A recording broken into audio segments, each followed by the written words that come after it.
Marriages, not relationships, are something that you have to fight for every day. In a time that we're in now, in a climate that's anti-marriage, it's something that you have to protect. You have to cover your husband at all times. You also have to cover your wife at all times. You have to keep your business off of social media and your business outside in the streets. And you have to tend to your wife's needs. You also have to tend to your husband's needs. As a man, a lot of times we learn how to be married on the job when we're actually married. We don't get the preparation of what it is to be a husband or what it is to be a wife. So because of that, we make a lot of mistakes along the road. And a lot of times, a lot of marriages don't make it out of the second or third year. But when you get to people that's made it to 10, 15, 20, 30, 40, 50 years, there's a lot of wisdom that come with that. There's a lot of ups and downs and tragedies and triumphs and all kinds of things that when you're with a woman or a man that long, you experience a lot of different things, right? So I'm saying all that to say to come into Judge Mathis and his wife, Linda Mathis. And Judge Mathis took the TMZ some time ago to talk about what was going on in his household and say that he was losing his marriage because his wife had filed for divorce. And he talked about him neglecting his wife, neglecting the time and her time and putting her third instead of first or second. And he expressed that he was going to fight with everything he got to get his wife back. And a lot of people online was calling him a simp or didn't understand. But most of these people that had a voice about speaking on the Mathis family never been married or couldn't maintain a relationship for 2 days. They don't know anything about the sacrifice and commitment that it takes to be married that long.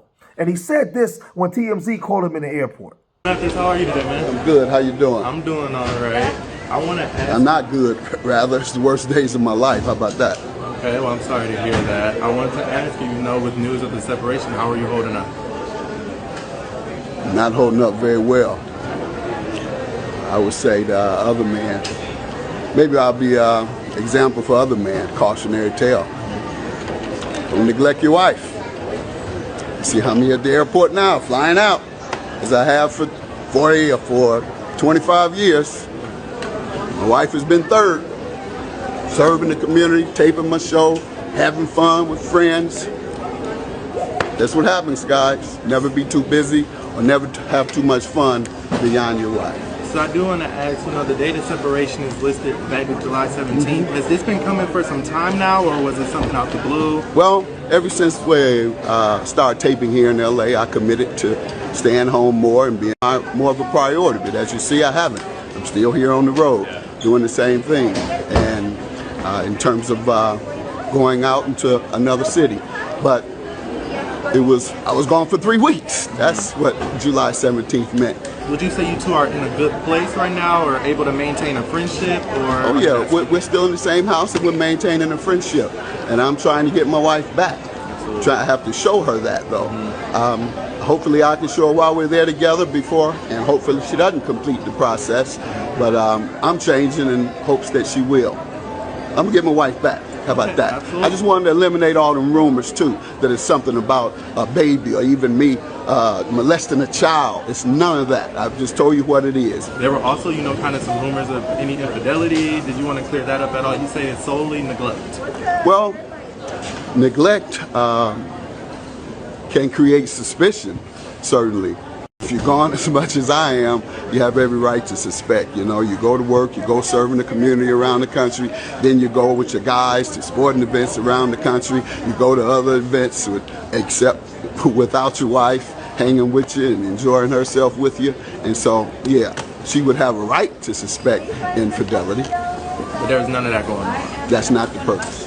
Well, some say that she went through with the divorce after all that. Some say that she didn't. Right now, we really don't know what the outcome of this is. A lot of us are praying for the Mathis family.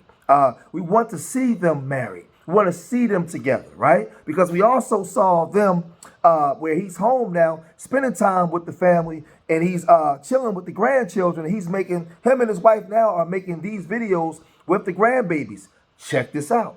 We're having ice cream after school. Zara, Mama, Grandma, and Granddad. Without you. Without Nora, she's in gymnastics. She's gonna miss it. Say bye-bye, sissy.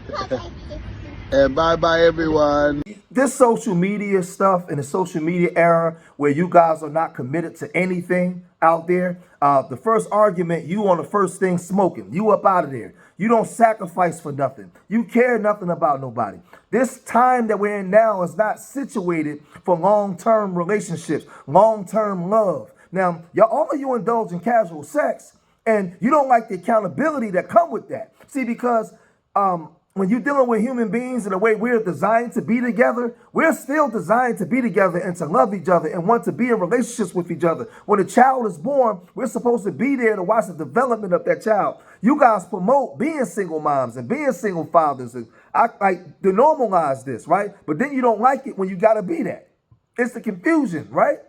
So now you see a man and a woman that's dedicated their lives to being with each other, to having children, being with each other at a very young age, and watching her hair turn gray, watching her gain weight, standing there at the end of the bed, watching children come out of her womb, watching her body change based off of the experiences that you guys are having with each other. She's watching you go from young, athletic, strong man to maybe a beer gut, some gray hair, not being able to move as much as you used to because you guys are spending decades together. You've been being together longer than, man, listen, it's if you haven't experienced that, if that's not your experience, then you can't relate.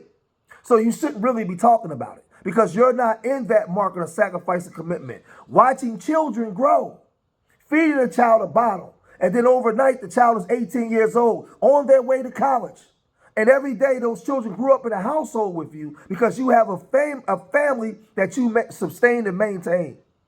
This is a different argument. And this is why we're praying for the Mathis family. Because sometimes, right, in those struggles, you get so preoccupied and trying to pay bills and take care of families that you lose sight of each other. See, one thing that you have to realize is when I first met my wife, none of the children were born. There was no house, there was no nothing. It was a woman that was walking down the street that I saw, right, and I pursued. All these years later, these things have been birthed out of it. But before we got to these things, it was just us. Now, why are you saying all of this, George? Because we lose sight of that if the husband and wife ain't right, all the other stuff ain't right. All these things come out of our union. And we get caught up in the hustle and bustle of life, paying bills, taking care of children, that we make each other second and third dairy. So now you got the house, you got the children, you got the car, you got all these things, but you don't have you anymore. The very thing that came together to create all of this, is the foundation of it is falling apart. Because you forget about your wife or you forget about your husband. And they have to come before anything. Because before any of the children was born, it was you guys. When a child is born, the mother naturally caters to the child and the husband becomes secondary. When the bills come, the husband automatically makes the wife secondary because he has the stress of having to hold down a family.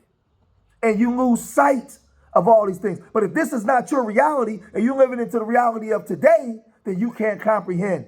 Because you've never sacrificed or been committed to a relationship. You sacrifice and committed to yourself or what you want to do for yourself.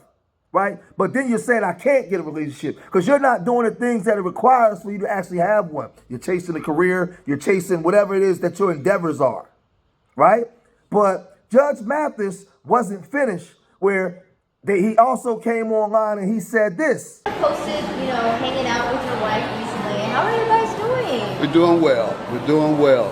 Okay. We'll be reconciled shortly. Oh, okay. So it's going good then. Going very well. So there is a chance that you guys could really reconcile. And how long do you think that will take? Or... I think it's more than a chance. It'll take few more months for me to stay home. I haven't left home since the time I got in trouble with her in terms of not being home.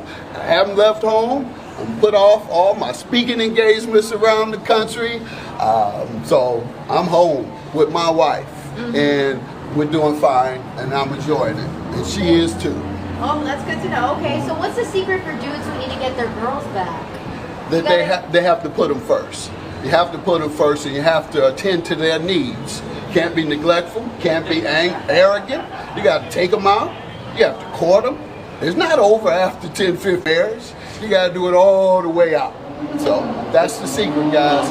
Keep her first, keep her engaged, make sure you connect. And this is not simp talk. In order to maintain a marriage or relationship, you have to understand what your wife or your husband's weaknesses are. And you have to be strong. You have to understand what their strengths are. And you have to be supportive.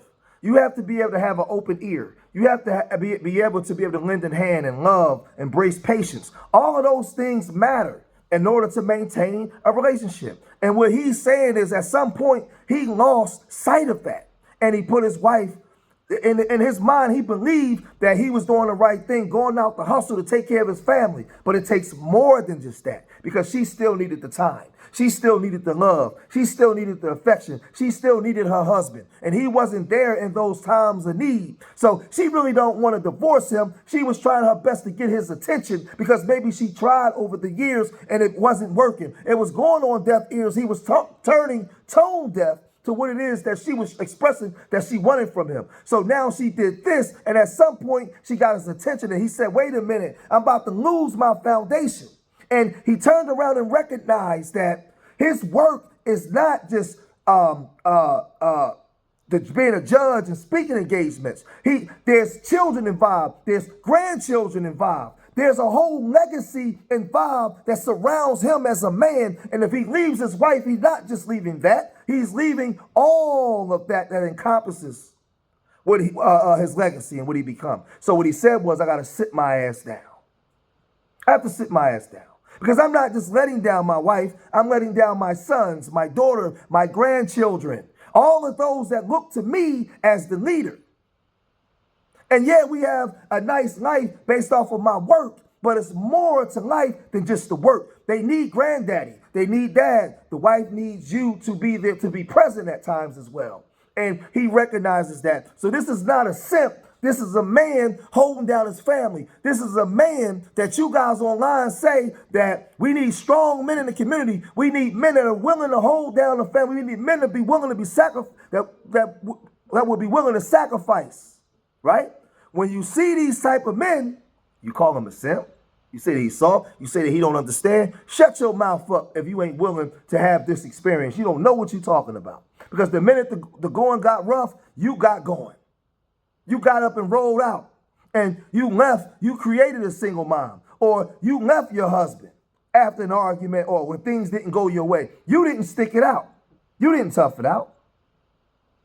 So salute to the Mathis family, and we're praying for them, and hopefully that they can get it right and continue to be the positive examples of what black love should look like and what black love could be. Salute to them. If you made it this far in the video, hit that like button, subscribe to Street Media TV, leave your comments in the comment section, let me know what you guys think, and remember, I love y'all. Till the next time, peace.